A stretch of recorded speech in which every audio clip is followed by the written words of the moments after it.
받은 분 역시 큰 양육을 받았다라고 생각을 하고, 또한 양육하신 분, 가르친 분 역시 내가 누군가를 가르친 게 아니라 나 스스로를 양육하고 최고의 가르침은 바로 양육이다라는 그러한 간증이 이 안에 있는 것을 보게 되죠. 오늘 말씀 가운데 보면은 제가 충성된 사람이라는 제목을 가지고 오늘 말씀을 나누기를 원합니다.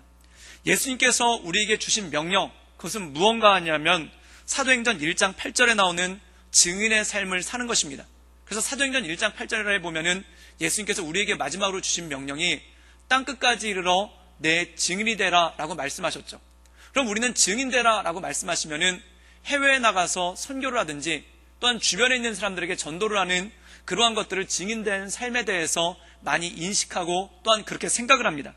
그런데 여기서만 멈추는 것이 아니라 마태복음 28장 19절에 보면 이렇게 말씀하고 있습니다. 그러므로 너희는 가서 모든 민족으로 제자를 삼으라 라는 말씀이 나오죠. 그러면 제자를 삼는다는 것, 증인이 된다는 것과 제자를 삼는다는 것은 무엇이겠습니까? 증인은 말 그대로 내가 그들에게 복음을 전파하는 것입니다. 그리고 내가 그들에게 예수님을 전하는 것, 이것이 바로 증인되는 삶입니다. 한마디로 얘기해서 복음 전파죠.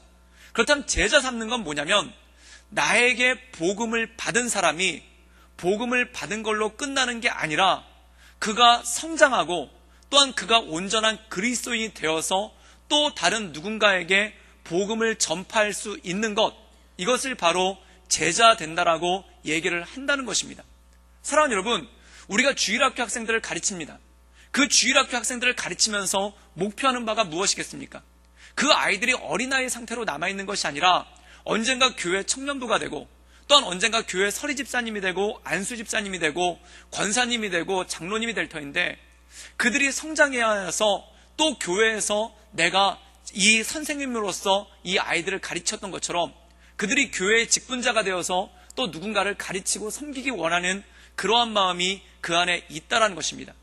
즉 다시 말해서 복음을 증거한다는 것, 또한 제자를 삼는다는 건 뭐냐면 이어달리기를 하는 것과 똑같다라는 것입니다. 내가 자녀를 낳아 기르면은 그 자녀가 커서 또 결혼을 하고 또 자녀를 낳아 기르는 것, 이것이 계속 이어짐을 통해서 인류가 살아남는 그러한 일들이 있지 않습니까? 그것과 마찬가지로 복음을 전하는 건 역시 내가 누군가를 예수님을 믿게 하는 것으로 그치는 것이 아니라 그가 예수님을 믿고 또한 그가 나가서 나와 같이 누군가에게 복음을 전할 수 있는 단계까지 나가도록 하는 것이 바로 제자됨의 모습이라는 것입니다. 그래서 우리가 땅끝까지 이르러 증인되었다, 예수님 믿으십시오, 구원받으십시오, 여기까지 하는 거 굉장히 좋은 일입니다. 그런데 여기서 멈추지 않고 그렇게 내가 복음을 증거함을 통해서 예수님을 믿은 사람이 교회에 왔을 때 그가 또 성장하여서 누군가에게 복음을 전하는 사람이 되도록 양육해내는 것이 바로 제자됨의 목적이고 바로 그것을 향해서 나간다는 것입니다. 그래서 성경의 원리 중에 가장 중요한 원리가 뭐냐면 이어달리기입니다. 이어달리기는 뭘까요? 내가 바통을 들고 뛰었는데 그 앞에 있는 사람에게 바통을 전해주면은 그 사람이 그 바통을 받아서 또 앞으로 뛰어나가는 것입니다. 그리고 그 사람이 또 누군가한테 바통을 이어주면은 그 사람이 그 바통을 받고 또 뛰어나가는 것이죠. 즉 복음 역시 이렇게 이어달리기와 똑같은 구조로서 나가게 된다는 것입니다. 그래서 성경에 보면은 모세는 여호수아에게 바통을 넘겨줬습니다. 그래서 여호수아가 그 바통을 받고 그가 모세의 제자로서 그 바통을 이어받고 이스라엘 민족을 이끌어가는 지도자가 되죠. 그리고 성경에서 보면은 다윗이 솔로몬에게 바통을 이어줍니다. 그리고 솔로몬이 그 바통을 이었을 때 다윗은 성전을 건축하지 못하고 성전 건축할 준비까지만 해놨지만 이 솔로몬이 그것을 이어받아서 성전을 건축하고 하나님께 제사를 지내는 장면이 나오죠. 그리고 신약 성경에 보면은 이 사도 바울은 교회를 개척합니다. 그리고 그 바통을 누구에게 넘겨줬냐면은 디모데라는 자기의 제자에게 넘겨주어서 이 디모데가 교회를 성장시키고 이 교회를 안정시키는 그런 바통을 전해주는 이어달리기의 역사가 그 안에 있다라는 것입니다. 그럼 사랑하는 여러분, 내가 가지고 있는 신앙, 내가 가지고 있는 믿음, 그리고 내가 가지고 있는 말씀의 지식을 다른 사람에게 넘겨주는 것은 굉장히 중요한 일이고 이것이 바로 제자 삼음의 원리라는 것이죠. 그런데 중요한 것이 있습니다. 어떻게 넘겨줄 것인가, 어떠한 방법으로 넘겨주실 건가가 굉장히 중요하다는 것입니다.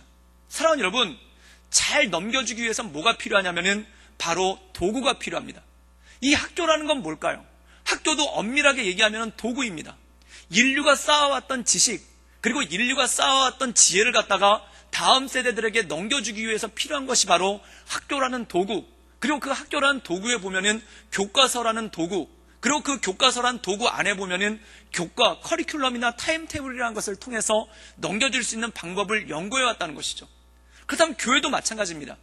내가 가지고 있는 신앙, 내가 가지고 있는 신앙의 모습을 어떻게 넘겨줄 것인가. 그런데 상대적으로 다음 세대에게 넘겨주는 것은 쉽습니다.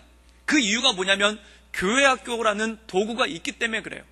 그래서 영아부, 영유아부, 유치부, 초등 1부, 초등 2부, 중등부, 고등부, 청년부까지 이어지는 교회 학교라는 도구를 통해서 그것을 넘겨주기가 참 쉽죠. 그런데 문제는 이겁니다. 주일학교, 교회 학교를 거치지 않고 교회 온 사람은 어떻게 넘겨줘야 될 것인가? 우리 중에 보면은 교회 학교에서부터 어려서부터 교회 와서 섬기신 분들도 있지만 중간에 30대, 40대가 되어서 교회 오신 분들도 참 많습니다. 그럼 이런 분들은 어떻게 신앙을 전달받을 수 있고 어떻게 신앙을 이어받을 수 있겠습니까? 그렇다면 중요한 게 뭐냐면 주일학교, 교회학교만큼 중요한 것이 뭐냐면 우리 성인 공동체 안에, 장년 공동체 안에 믿음과 믿음을 이어줄 수 있는 이러한 제자사범의 그러한 도구가 필요하다는 것입니다. 사랑하는 여러분, 도구가 왜 중요할까요? 예를 들어서 물을 누군가한테 넘겨줄 때 물이 있어야지만 사람이 살 수 있죠. 그런데 옛날에 그릇이 없었던 시대에는 어떻게 했냐면 손으로 떠서 물을 줬습니다. 노력한 거에 비해서는 성과가 굉장히 미미하죠. 그 다음에는 어떻게 했냐면은 천 같은 데다가 물을 적셔가지고 그 적신물을 갖다 사람들한테 짜서 먹여주는 그러한 방법을 쓰기도 했습니다. 그런데 그거 역시 노력에 비해서 성과가 미비하죠. 그래서 사람들이 어떻게 하냐면 토기, 그릇이라는 걸 만듭니다. 그래서 그 그릇이라는 걸 만들어서 줬는데 그 그릇이 너무 무겁고 토기에 담을 수가 없고 옮기던 가중에 쏟아지게 되죠. 그래서 그 연구를 통해서 지금 우리에게 나타난 것이 뭐냐면은 병이라는 것이 있습니다. 그래서 플라스틱으로 된 물병이 있는데 거기다 물을 담아서 뚜껑을 채우면은 아무것도 흘리지 않고 안전하게 물을 운반해 줄 수 있지 않겠습니까?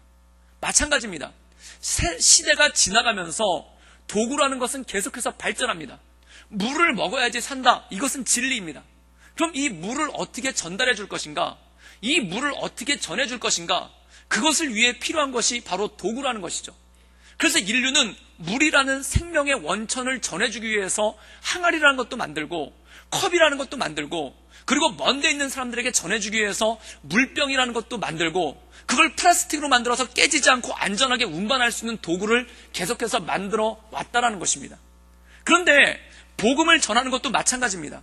어떤 방법으로 복음을 전할 것인가? 복음은 물과 같습니다. 생명입니다. 그런데 이것을 어떤 그릇에 담아서 전해줘야, 어떤 그릇에 담아서 전달을 해줘야 이것이 가장 효과적으로 갈 수 있는가? 이것을 고민한 것이 여러 가지의 모습이죠. 그 고민의 형태가 구역이라는 것을 통해서 나타나기도 합니다.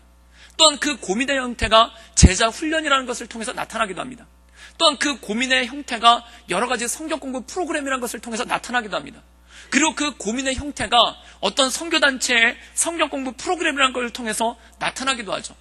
그런데 그 모든 것을 운영해 봤었을 때 제가 현재 경험하고 또한 제가 현재 공부해 봤었을 때 가장 효과적이고 가장 전략적이고 마치 물을 옮기기 위해서 페트병이라는 병에다 담아서 뚜껑을 채워서 주는 것이 현재로서는 가장 효과적인 것과 마찬가지로 이 1:1 제자 양육이라는 프로그램이 가장 효과적으로 복음을 전달하고 사람을 제자 삼을 수 있는 그러한 능력 가운데 갈 수 있는 도구가 된다는 것입니다. 그래서 오늘 이 1:1 양육자반을 통해서 자칫하면 약간 설명회가 될 수 있는데 약간 피곤하신 분들은 살짝 조시면서 제가 이건 중요한 겁니다 라고 얘기할 때 그때만 잠깐 깨셔서라도 꼭 이 말씀을 들으실 수 있었으면 좋겠습니다. 그래서 우리가 이 1:1 양육이라는 것이 무엇인지, 이 1:1 제자훈련이라는 것이 무엇인지에 대해서 잠깐 설명을 드리고 그 다음에 수료를 함께 하기를 원합니다. 먼저 자막을 하나 띄워주시면은 예수님의 3가지 사역이 있습니다. 우리 말씀에 나와 있는 마태복음 4장 23절 말씀을 우리 한번 다 같이 한번 읽어보겠습니다. 시작! 예수께서 온 갈릴리에 두루 다니사 그들을 회당에서 가르치시며 천국 복음을 전파하시며 백성 중에 모든 병과 모든 약한 것을 고치시니 오늘 말씀 가운데 보면은 예수님의 세 가지 중점 사역, 그래서 예수님의 세 가지 중점 사역이라고 해서 나온 게 가르치며 전파하며 고치는 것, 이것에 대해서 나옵니다. 이 가르치고 전파하고 고치는 것, 이것은 신학교 입학할 때 시험 문제로 나오고요. 제가 볼 때는 장로님들 장로고시 볼 때 나올 확률이 굉장히 높습니다. 그래서 외워두시면 참 좋습니다. 그래서 예수님의 삼중사역 그러면은 가르치고 전파하고 고치셨다, 이것입니다. 그럼 이 예수님께서 하신 가르치신 것, 전파하신 것, 고치신 것을 어떻게 우리가 사용할 수 있는가? 이것을 제일 먼저 적용한 게 선교에 적용을 시켰어요. 그리고 이것을 선교에서 가장 먼저 적용시킨 사람이 누구냐면은 우리나라의 선교를 한 언더우드 선교사입니다. 그래서 이 언더우드 선교사는 선교의 삼중 구조라고 그래가지고 가르침과 고침과 전파를 했는데, 자막을 한번 보여주시면은 이렇게 했습니다. 이분은 가르침을 학교를 세우는 걸 했어요. 그 다음에 고침은 병원을 세웠어요. 그리고 전파는 교회를 세웠습니다. 그래서 처음에 병원을 세워서 우리나라 선교 역사가 다른 나라랑 굉장히 다른데, 우리나라 선교가 가장 효과적이고 가장 전략적이라고 그래요. 그런데 우리나라에서 와가지고 선교사님들이 제일 먼저 한 것이 뭐냐면 교회를 세운 것이 아니라 그 병원을 제일 먼저 세웠습니다. 그래서 병원을 통해서 아픈 사람들이 복음에 접촉할 수 있는 접촉점을 준 거예요. 그럼 아픈 사람이 나은 것으로 끝나느냐? 앞으로 어떻게 살아야 될 것인가? 그래서 이들에게 가르친 거예요. 그래서 학교를 세웠죠. 그런데 막 배우다 보니까 이런 생각이 드는 겁니다. 내 육신은, 내 몸은 병원을 통해서 나음을 입고, 그 다음에 내 정신은, 내 지식은 학교를 통해서 이어지게 되는데, 그럼 우리의 영혼은 어떻게 될 것인가? 그 영혼을 치유하는 것으로서 마지막에 교회를 세우고 이 교회에서 전도하는 그런 일들이 있었죠. 그래서 이 초기 우리 한국 선교사님들을 보면은 굉장히 감질나게 복음을 전했어요. 그래서 오죽하면은 초대교회 때 이 성도 중에 한 명이 뭐냐면 도대체 복음은 뭡니까? 안 가르쳐 주니까. 왜냐면 되게 감질나게, 참 좋은 게 있는데, 이걸 믿으면 참 좋을 텐데, 내가 딱히 말은 못하겠고. 그래서 이 병원에 왔던 분들이 치료를 받다가 참 좋은 게 있는데, 그게 뭡니까? 다음에. 그리고 학교에 와가지고 막 지식을 배우던 분들이 선교사님들 참 좋은 게 있는데, 이거 말고 더 좋은 게 있는데, 그게 뭡니까? 그럼 다음에. 그래서 이분들이 나중에 찾아와서 제발 그게 뭐냐고 물어봤을 때, 내가 이거는 알려드려야지. 그러면서 알려드린 게 복음, 예수님에 관해서 알려줬어요. 그래서 우리나라가 병원이 제일 먼저 생기고, 그 다음에 학교가 생기고, 그 다음에 4년차 됐었을 때, 그때 최초의 교회 세문안교회가 생깁니다. 근데 세문안교회가 생겼을 때 많은 사람들이 교회 오기 시작하기 시작했죠. 그러면 교회 안에서 이 가르치며 전파하며 고치는 것을 어떻게 활용을 할 것인가? 우리 다음 화면을 하나 보여주시겠습니까? 그것이 뭐냐면 가르침은 양육에 관한 것이라는 것입니다. 그게 뭐냐면 사람들이 처음에 교회에 왔을 때 그들한테 성경을 가르쳐줬어야 됐어요. 그 다음에 두 번째는 뭐냐면은 예배를 함께 드리면서 찬양을 했어요. 그리고 또 하나는 뭐냐면은 고침으로써 섬김을 했습니다. 그래서 예배드리고 난 다음에 밥 먹는데, 그 다음에 성경 공부하고 난 다음에 밥 먹는데 누가 밥을 할 것이냐? 그래서 조를 짜면서 밥을 먹고, 그리고 거기서 같이 하면서 섬김이라는 게 생긴 겁니다. 그리고 아파가지고 교회 못 나오는 사람이 있는데 그 사람한테 누가 찾아가가지고 위로해줘야 될 것이 아니냐. 그래서 이런 섬김이라는 것이 생긴 것이죠. 그런데 가장 중요하게 생각한 것 중에 하나가 뭐냐면 바로 가르침, 양육이었습니다.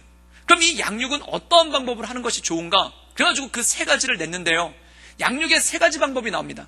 그 첫 번째는 뭐냐면은 강의식으로 성도들을 모아놓은 다음에 앞에다 칠판을 갖다 놓고 지금 제가 하는 방식으로 이렇게 가르쳐 드리는 겁니다. 그래서 우리 교회에서는 이거를 뭘 하면 좋을까 해가지고 성경의 길찾기를 시작했습니다. 여러분 성경의 길찾기 꼭 들으시기를 주님의 이름으로 축원합니다. 제가 그 책 만드느라고 고생했습니다. 그래서 구약 지난번에 만들었고 이번에 신약을 만들었는데, 그래서 우리 교회에 딱 맞는 걸로, 그리고 우리 교회에 딱 맞는 교재로 그걸 만들었습니다. 그래서 제가 아까 그 피택 대신 장로님들이랑 성경 공부를 하다 왔는데, 제가 그 출제 문제, 그 장로고시에 나오는 시험 문제를 들어보니까 다 성경의 길찾기에 나와 있는 거예요.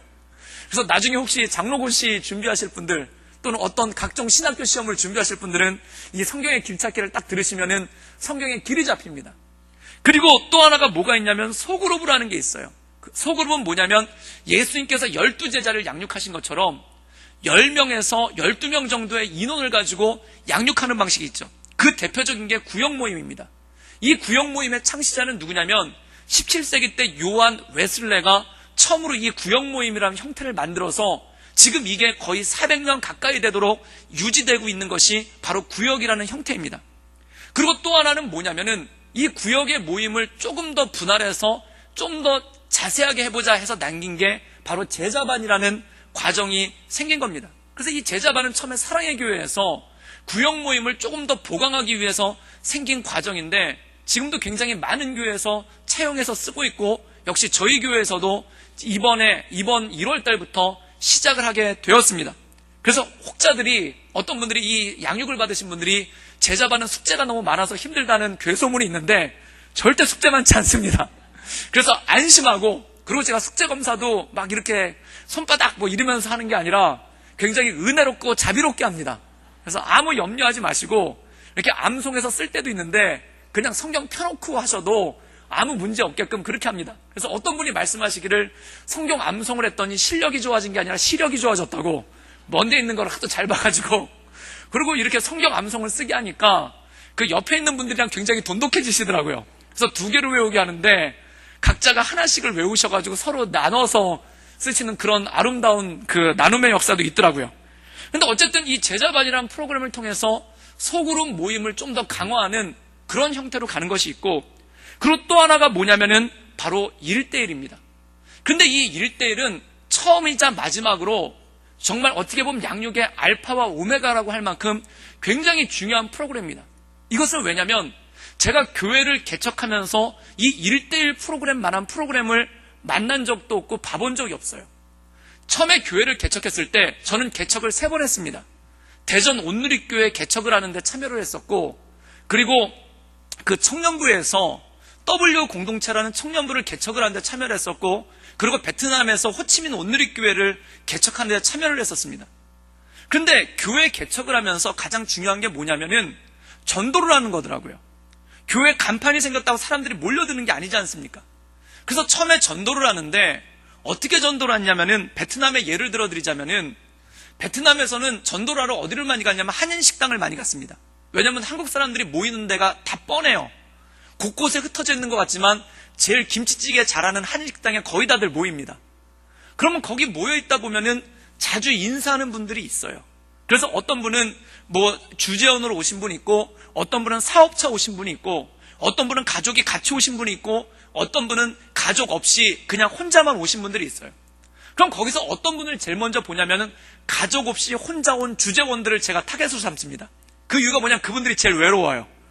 그럼 대부분들 그분들은 혼자 밥을 먹고 있을 때가 많아요. 그럼 제가 가가지고 그분들한테 말씀을 드립니다. 저는 이번에 호치민 어느 교회를 개척하게 있는 이종훈 목사입니다.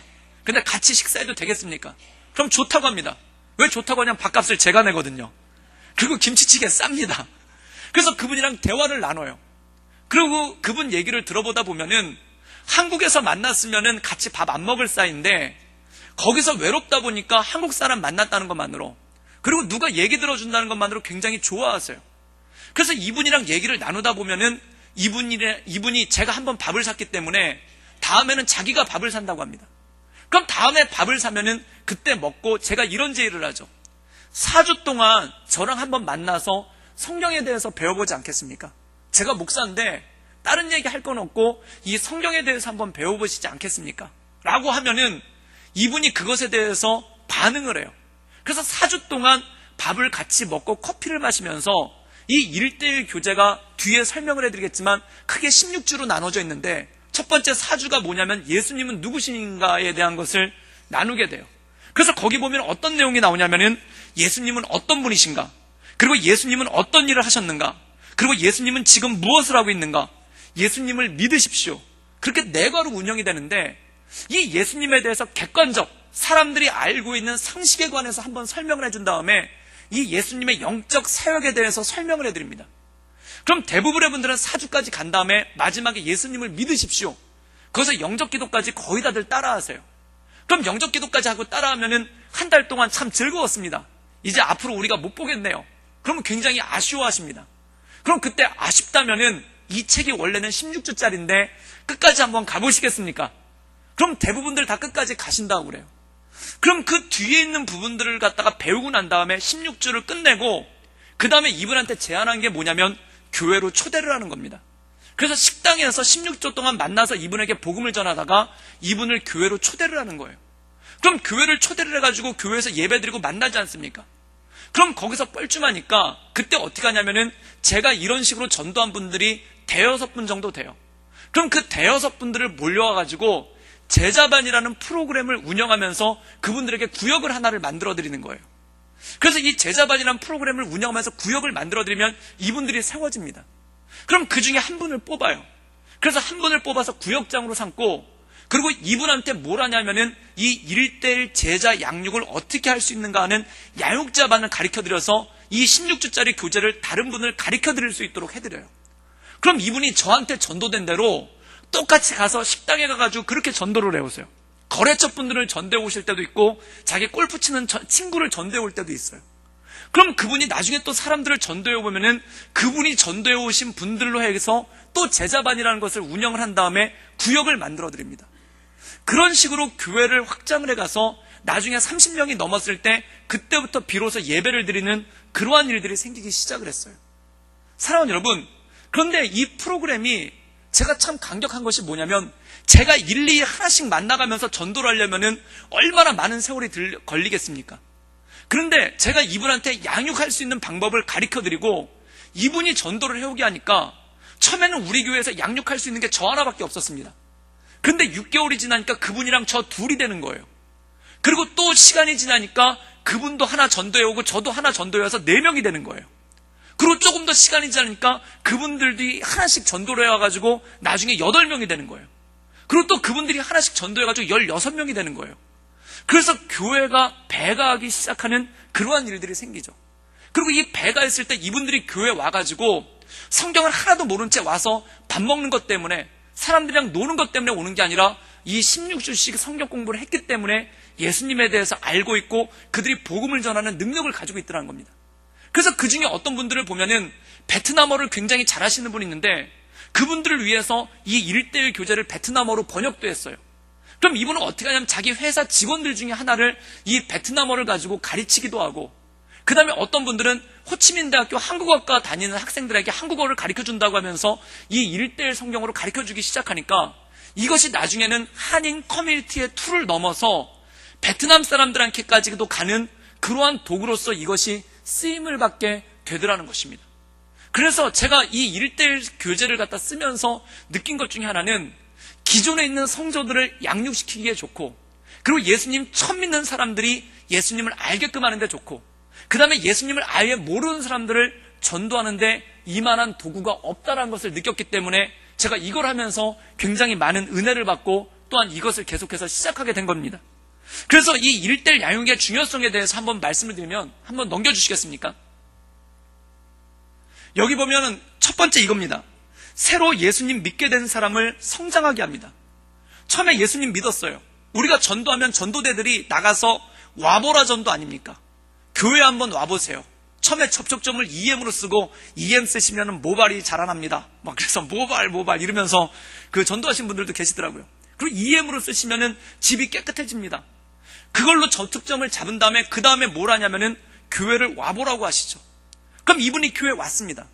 그러면 우리 새가족반에서 이분들을 7주 동안 잘 양육을 해요. 그럼 7주 동안 잘 양육을 하고 난 다음에 그 다음은 어떻게 될 건가? 그 다음에 문제가 있죠. 새가족반에서 7주 동안 잘 가르쳐 들었는데 이분들이 구역에 들어가거나 여전도회로 들어가거나 남전도회로 들어가면 참 해피한 일입니다. 그런데 제가 작년도 1년 동안의 통계를 보니까 우리 교회에 7주 과정을 마쳐서 들어온 새신자가 43분입니다. 그런데 이 43분 가운데 구역에 들어가 계신다든지 아니면은 남전도회나 여전도회 기관에 들어가서 교제를 하고 계신 분들의 숫자가 10명이 안 돼요. 그럼 나머지 30명은 어디 있을까요? 나머지 30명은 교회 등록을 했는데 구역에 들어오지도 못하고 그냥 예배만 드리면서 왔다 갔다 하시는 경우가 굉장히 많더라는 것입니다. 그럼 이분들은 장기적으로 보면은 우리 교회에서 떨어져 나갈 확률이 너무나 크다는 거예요. 그럼 이분들한테 1:1을 연결해드려서 교회에 와서 이분들과 같이 16주 동안 같이 누군가가 이분들과 함께 예배드리고 16주 동안 말씀에 대해서 가르쳐드린다면 이분들이 교회에 정착하는데 얼마나 좋겠습니까? 또한 예수님을 잘 알지 못하는 분들도 있습니다. 7주 동안 새가족반을 통해서 열심히 배웠는데 7주 동안 모든 걸 다 담을 수는 없죠. 그럼 이분들은 어떻게 익혀나가야 되냐면 우리가 주일학교처럼 체계적인 교육체계가 없기 때문에 그냥 감으로 알아내는 수밖에 없다는 겁니다. 설교를 듣고 또는 구역 모임 때 사람들이 듣고 간증하는 걸 통해서 감으로 아는 수밖에 없다는 거죠. 그럼 감으로 알다 보니까 성경을 알고 있는 지식에 대해서 한쪽으로 기울거나 아니면 편향될 수도 있는 그러한 모습이 있다는 것입니다. 그리고 이분들이 성경에 대해서 굉장한 열망을 가졌을 때 마땅히 배울 데가 없으니까 이단 종파에 빠져들어가는, 그래서 오죽하면은 그러한 성도들을 갖다가 타겟으로 해가지고 이단 종파가 성경 공부를 매개로 해서 자기네들의 것을 전파하는 그런 일이 있겠습니까? 그래서 이런 분들을 효율적으로 우리가 인도하고 함께하는 데 있어서 이것이 너무나 필요한 도구라는 것이죠. 그 다음에 또 하나는 뭐냐면 영적 재생산을 하게 됩니다. 이 16주를 배우신 분들은 조금 시간이 지나면은 저랑 같이 좀 더 설명을 드리겠지만 동반자를 끝내신 분이 16주 동안 같이 배우신 분이 다른 분들을 가르칠 수 있도록 양육을 받습니다. 그럼 이분이 동일하게 우리 교회 새로 오신 분들 또는 다른 분들을 전도해서 그들을 양육하게 되죠. 그 다음에 세 번째는 뭐냐면 평신도들이 얼마든지 감당할 수 있게끔 되어 있습니다. 그래서 이 교재는 85년도에 방성기 목사님이란 분이 최종 편집을 하셨는데 그게 수많은 세월을 옥겨면서 계속 20년 동안 계속 보강이 돼서 평신도들도 이것을 배우면은 성경을 찾아가면서 손쉽게 양육할 수 있는 그러한 체계로서 이 책이 완성이 되었다는 겁니다.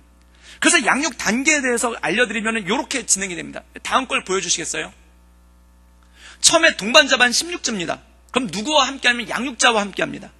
그럼 16주 동안 배우는데 제가 보통 해보니까 정말 칼같이 하면 16주고 보통은 20주 내지 30주까지도 갑니다. 그럼 20주나 30주 동안 1대1로 이분과 영적인 교제를 하게 되는 거예요. 그럼 이것이 끝나면 어떻게 되냐면은 양육자 8주 과정이 있습니다. 이 양육자 8주 과정은 소그룹 형식으로 해서 목회자가 주도하게 됩니다. 그래서 이번에 수료받으시는 분들이 누구냐면은 이 동반자 16주 과정을 끝내시고 양육자 훈련 8주를 받으신 분이에요. 그래서 이분들이 말이 16주지 제가 볼 때는 어떤 분들은 30주를 넘으셨더라고요. 그리고 저랑 같이 8주를 하셨는데 이 8주를 하는 동안에 제가 혹시 부족한 부분, 그 다음에 혹시 오해하고 계신 부분, 그리고 좀 더 설명이 필요한 부분을 보강해서 설명을 해드렸습니다. 그리고 이것이 끝나면 이분들이 양육자가 되어서 다른 동반자와 만나서 동일하게 16주 동안 가르치는 그러한 재생산으로 나가게 됩니다. 그럼 이 1대1에는 연결해 드릴 때 어떤 원칙이 있는가? 다음 화면 보여주시겠습니까? 어떤 원칙이냐면 반드시 동성끼리 해야 됩니다. 남성이 여성을 또는 여성이 남성을 할 수가 없습니다. 그런데 한 가지 예외가 있는데 그게 뭐냐면 70 넘어가신 우리 권사님들은 20대 남성을 할 수 있습니다. 그래서 저는 76세 되신 권사님에게 제가 25살에 배웠어요. 아무 일도 일어나지 않았습니다. 아무 일도 일어나지 않고 오히려 제가 더 맛있는 거 먹으면서 했습니다. 근데 그런 특별한 경우를 제외하고는 동성끼리를 합니다. 그 다음에 또 하나는 뭐냐면은 1대1로 합니다. 특별한 경우에 목회자의 지도하에 2대1로 하기도 합니다. 지금 우리 피택 되신 장로님 두 분이 저랑 같이 2대1로 하고 있습니다. 그리고 반드시 교회에서 인정한 사람만이 1대1 양육을 할 수 있습니다. 이게 1대1이 서울에서 한번 쫙 퍼지니까 어떠한 일이 있었냐면은 신천지라든지 구원파 같은 이단 종파들이 이 1대1 책을 들고 다니면서 1대1 성경 공부를 시킨다고 그러면서 와가지고 사람들을 포섭을 하는 일들이 있었어요. 그래서 이건 어떻게 되냐면 오늘 우리가 양육자반을 하는데 어떤 분이 그 양육자 수료 예배를 드리는데 어떤 분들이 그런 질문을 하시더라고요. 그게 뭐냐면은 왜 다른 과정은 수료 예배를 안 드리면서 이것만 드리냐고. 이게 뭐냐면 이분들 얼굴 보여드리는 시간입니다. 이분들을 통해서만 이분들을 통해서만 우리 1대1이 될 수가 있다는 뜻입니다. 그래서 이분들한테 1대1을 가르칠 수 있는 라이센스를 드리는 자리가 오늘이고 우리 성도들이 보면서 저 사람들이구나 이렇게 느끼시라는 겁니다. 그리고 세 번째가 마지막이 뭐냐면은 반드시 구덕교회 교육부의 행정 지도하에서 양육을 해야 된다는 거예요. 둘이 만나서 양육을 하다 보니까 한다고 해놓고 하는지 안 하는지, 그리고 둘이 만나서 하니까 한다고 하고 다른 책으로 하는지 알 수가 없으니까 교회에서 그걸 갖다가 교육 시스템을 통해서 교육부의 행정지도를 반드시 받아야 되는 거예요. 그래서 아까 사회를 보셨던 김지웅 장로님이 교육부 담당 장로님이시고, 우리 대표 기도를 하신 이명숙 권사님이 1:1 총무 권사님이시고, 그 다음에 이승만 목사님이랑 이소희 전도사님이 지도 목회자들, 지도 목사님, 지도 전도사님입니다. 그래서 이분들한테 통해서, 이분들한테 물어봐서, 그래서 난데없이 어떤 분이 와가지고 나랑 1:1 배우겠냐고. 그럼 그거 배우시면 안 됩니다. 그리고 누가 1:1 배우자고 했으면은 반드시 사무실에 문의를 하셔서 이분이 교회에서 정식으로 인정한 분이신지 그걸 확인을 받고 해야 되는 그런 일이 있죠. 그렇다면 마지막으로 한 가지 더 보여드리면, 1:1 양육자 훈련 대상자는 누구인가? 넘겨주면 첫 번째 새가족입니다. 이 새가족들이 교회 왔었을 때 교회 정착을 위해서, 그리고 두 번째 신앙 훈련을 위해서 이 1:1을 권면해드립니다. 그렇다면 기존에 교회를 30년, 40년씩 다니신 분들은 내가 다 알고 있는데, 이거 내가 다 알고 있는데 나는 배울 필요가 없지 않은가라고 생각을 합니다. 그런데 중요한 거는 동반자만 필요한 게 아니라 양육자도 필요합니다. 그래서 기존의 성도들, 항존직들, 서리집사님들, 청년부 임원들, 이런 분들은 동반자 16주를 하셔야 되는데, 그 이유가 몰라서 배우기 위한 것이 아니라 양육자로서 나가서 우리 교회에 오는 새신자들에게 연결을 해주기 위해서 바로 동반자가 필요하다는 것입니다. 아까 말씀드렸듯이 작년에 우리 교회에 새로 와서 7주 과정을 받고 등록받으신 분들이 43분입니다. 그런데 그분들 중에 구역이나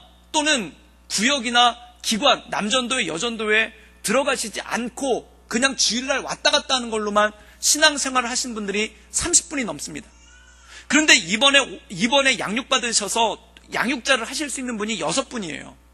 그럼 목회자들이랑 이 양육자들 다 합쳐봐야 10몇 명밖에 커버를 할 수가 없습니다. 그러면 어쩔 수 없이 또 나머지 분들은 방치가 돼야 되는 거예요. 그럼 이런 방치가 계속 쌓이다 보면은 교회 아무리 새가족들이 많이 와서 등록을 해도 결국은 기관 안에 들어가지 못하고 결국 교회를 겉돌게 되는 성도들이 많이 생기지 않겠습니까? 그래서 저는 우리 권사님, 장로님, 그리고 안수 집사님, 그리고 서리 집사님, 그리고 여러분들, 나는 이미 신앙생활 30년, 40년씩 했기 때문에 배울 게 없다라고 말하지 말고, 우리 교회에 왔다가 마당만 밟고 떠나는 신자들, 얼마나 힘든 마음으로 교회까지 왔는데 마당만 밟고 떠나게 하겠습니까? 그래서 그들을 정착시킬 수 있도록 이것에 대해서 배우시고, 그리고 더 나가서 지역분에 있는 분들을 전도할 때 이 1:1 양육교재라는 이 교재를 통해서 전도하면은 보다 더 효과적으로 전도할 수 있고, 그리고 제가 선교지에서 이 책을 사용해 봤는데, 이 책을 사용했을 때 선교지에서 이거만큼 효과적인 책이 없습니다.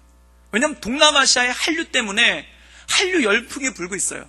그래서 호치민 대학교에 한국어과가 있고요, 그 다음에 하노이 대학에 한국어학과가 있고요, 프놈펜 대학에 프놈펜 로열 유니버시티라고 하는 프놈펜 왕립대학에 한국어과가 있고요, 그 다음에 태국의 출라룬콘 대학에 한국어학과가 있습니다. 거의 모든 학교들, 심지어 중국에도 모든 외국어 대학교에 한국어학과가 다 있습니다. 그러면 영어를 쓰지 못하거나 현지어를 하지 못해도 그 한국어를 쓰는 사람들을 대상으로 그들에게 복음을 전할 수가 있다는 거예요. 그럼 그들을 앉혀놓고 어떻게 복음 전하겠습니까? 내가 복음을 전할 수 있는 툴이 없는데 어떻게 복음 전하겠습니까? 그러면 이 16주짜리 1:1 교재를 가지고 나랑 같이 한국어 배웁시다. 나랑 같이 한국어 공부 한번 해봅시다. 그래서 그들을 앉혀놓고 이것을 가리킨다면 효과적으로 예수님을 전할 수 있고 그들을 제자 삼을 수 있는 그런 일들이 있었죠. 그래서 제가 아는 많은 선교사님들 중에, 특별히 대련 외국어대 앞에서 빵집을 하시는 선교사님은 빵집을 하면서 그 한국어학과 학생들을 중심으로 해서 이 교재를 가지고 교회를 형성해 가실 정도로 굉장히 사역을 많이 하셨습니다. 사랑하는 여러분, 복음 전하는 거 굉장히 중요한 일입니다. 그런데 어떻게 전할 것인가? 손으로 물을 떠다 주는 것보다는 컵에 담아주는 게 더 효율적이고, 컵에다 담아주는 것보다는 플라스틱 병에 담아서 뚜껑을 채워가지고 갖다 주는 것이 훨씬 더 효율적이지 않겠습니까? 그래서 사랑하는 여러분, 저는 이 복음이라는 생수, 생명의 물로 오신, 그 생명의 생수로 오신 그 주님을 전하기 위해 우리 교회가 모든 성도가 같이 훈련받고, 모든 성도가 이 옆구리에다가 물병 하나 차고요, 거기다 물을 담아가지고 나눠주면 얼마나 더 효율적으로 나눠줄 수 있겠습니까? 그래서 이 옆구리에 차는 물병으로서 이 1:1 양육자반을 우리 성도님들께 추천해드리고 또한 말씀드립니다. 그래서 지금 1기가 작년에 저희 아내가 성경 공부를 시키고, 그리고 또 저도 지금 피태 장로님들을 시키고 있는데, 지금 시작은 참 미비합니다. 소수입니다. 그러나 저는 꿈꿉니다. 5년 안에 우리 교회 모든 성도가 이 1:1 양육의 도사가 될 줄 믿습니다. 그래서 이것을 가지고 지역사회를 전도하고, 그리고 이것을 가지고 선교지까지 나가서 정말 한국어를 아시는 분들, 그리고 한국어에 관심 있는 외국인들을 대상으로 복음을 전할 수 있다면 그만큼 얼마나 효율적이고 더 능력이 있겠습니까? 그리고 그 한국어 학과를 다니고 있는 캄보디아 학생이나 미얀마 학생이나 베트남 학생들이 이 교재를 습득하고 그들이 자기네 나라 말로, 각자의 방언으로 그들이 자기 민족들한테 이 교재를 가지고 가르칠 수 있다면 얼마나 효과적이고 효율적인 선교 방법이 되겠습니까? 그래서 이 교재를 제가 막 묻힌 책을 한번 보여주시겠습니까? 원래 뒤에 키 그림도 있어서 내용도 있는데 그건 시간이 없어서 다음 편에 제가 알려드리고요. 이 교재, 제가 이 책을 팔러 온 게 아니라 이 책을 통해서, 이거는 물병입니다. 이 물병에 물을 담아서, 그래서 생명의 생수 대신 그 예수님을 전하는 우리 구덕교회 모든 성도들 되기를 주님의 이름으로 축원합니다. 그래서 자세한 사항은 우리 그 사무실에 문의를 해주시거나 저한테 문의를 해주시고요. 오늘 그 6분, 그 수료받으신 분들 6분이 있는데요. 먼저 이분들이 1:1을 통해서 어떤 은혜를 받으셨는지 같이 한번 두 분의 간증을 듣고 그 다음에 수료식을 손살같이 하도록 하겠습니다. 우리 그 간증하실 분 두 분인데요. 우리 김선아 집사님과 이미진 집사님.